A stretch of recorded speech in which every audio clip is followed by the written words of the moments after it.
三藩市雙子峰隧道今日起進入2個月維修。今年係雙子峰隧道 Twin Peaks Tunnel 嘅100週年，三藩市交通局嘅慶祝方式就係為持續工作嘅隧道進行一個4000萬元嘅維修工程。從今日開始，雙子峰隧道會關閉2個月，直到8月24日。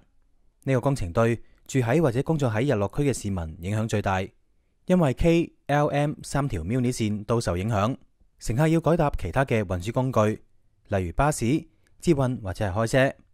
Forest Hill 同埋 West Portal 站都會喺施工期間暫停使用。乘搭 L 線同埋 M 線嘅乘客需要喺 Church 或者係 Castro 站轉乘地鐵。K 線則只會運行短線，從 Slow 街夾 Francis 街來往 Balboa Park。到咗 Balboa Park 之後，會轉乘 J 線巴士開往市中心。喺早上繁忙時間6點到10點乘坐 M 線或 K 線嘅乘客可以獲得一張免費嘅捷運票，可以喺 Balboa Park 站搭捷運到市中心。Muni 巴士最早會喺凌晨6點開始第一班車，希望可以接載每日過隧道嘅8萬人次乘客，疏導交通。不過同時，Muni 嘅發言人亦提醒市民，以後出門最好多預留20分鐘。呢次嘅維修工程會將隧道內嘅鐵軌完全更換。